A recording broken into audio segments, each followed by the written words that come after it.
Halo adik-adik, apa kabar? Masih pada sehat dan mengikuti protokol kesehatan ya? Wah, gak terasa udah berbulan-bulan kita gak ketemu di sekolah minggu. Pasti adik-adik pada kangen. Tapi tenang, untuk mengobati kangennya adik-adik, kakak-kakak akan tetap menyapa melalui media sosial yang ada. Adik, apa kabar nih? Masih tetap sehat dan tetap mematuhi protokol kesehatan kan? Wah, nggak terasa juga ya. Udah berapa bulan kita nggak ketemu sekolah minggu Mbak Deja.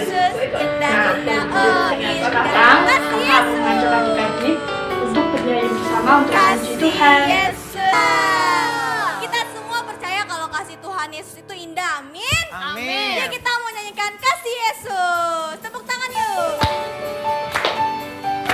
Ayo ajak papa mamanya buat menari buat Tuhan ya adik-adik.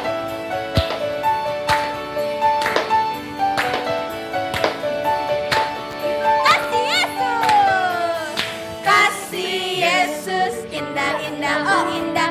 Kasih Yesus indah-indah oh indah. Kasih Yesus. Kasih Yesus indah-indah oh indah. Kasih Yesus indah-indah oh indah. Lebih indah dari apa? Lebih indah dari bulan.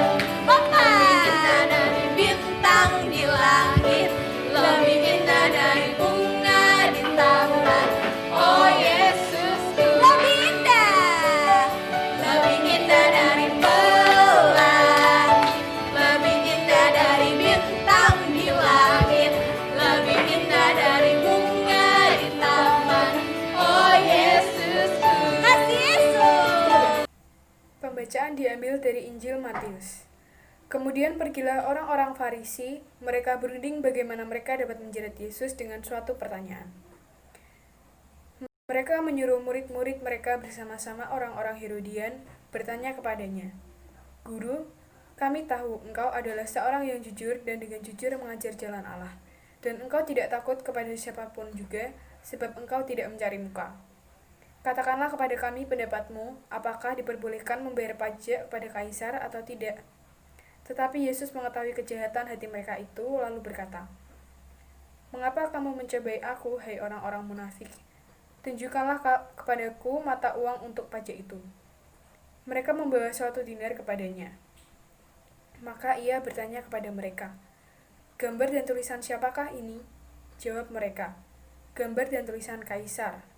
Lalu kata Yesus kepada mereka, "Berikanlah kepada Kaisar apa yang wajib kamu berikan kepada Kaisar, dan kepada Allah apa yang wajib kamu berikan kepada Allah."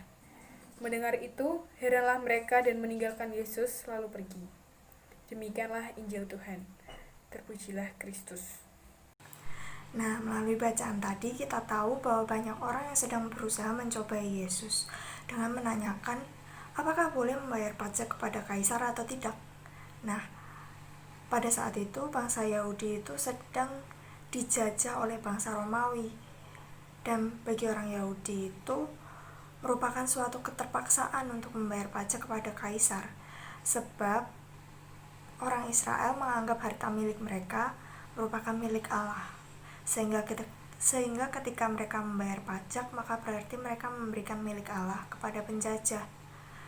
Nah, tapi Yesus di situ tahu kalau ia sedang dicobai, sehingga ia meluruskan dengan menjawab, "Berikanlah kepada kaisar apa yang wajib kamu berikan kepada kaisar, dan kepada Allah apa yang wajib kamu berikan kepada Allah." Dari situ Yesus meluruskan pemahaman tentang ketaatan, bahwa manusia tidak bisa samakan ketaatan pada kaisar, atau kalau di Indonesia pemerintah ya, dan kita punya kewajiban untuk membayar pajak. Mungkin adik-adik belum, tapi orang tua adik-adik sudah punya kewajiban membayar pajak tanah, membayar pajak bangunan rumah, membayar pajak dari hasil pekerjaan orang tua adik-adik. Nah, selain itu kita juga punya kewajiban dengan ketaatan kita kepada Allah, sebab segala sesuatu yang ada di dunia ini merupakan berkat dari kuasa Tuhan. Jadi segala sesuatu itu berasal dari Allah dan nantinya akan kembali kepada Allah. Nah, di sini Yesus tidak memberikan pertentangan kepada orang Farisi, tetapi perbedaan di mana ketaatan kepada kaisar adalah dengan membayar pajak, diumpamakan cukup dengan sekeping koin, sedangkan kewajiban kita kepada Allah tidak ada batasannya. Seperti kakak bilang tadi, kalau segala sesuatu di dunia ini berasal dari kuasa Allah, sehingga pada saatnya nanti akan kembali kepada Allah. Kewajiban kita kepada Allah bisa kita lakukan dengan, biasanya kalau di gereja kan kita ada kolekte ya. Cara yang lain juga ada loh, dengan cara membantu sesama kita yang membutuhkan. Misalnya di jalan ada orang yang sedang kesulitan, kita tolong. Ada orang yang kelaparan, kita beri makan. Segala sesuatunya tidak perlu dalam rupa uang, tetapi dalam bentuk kasih.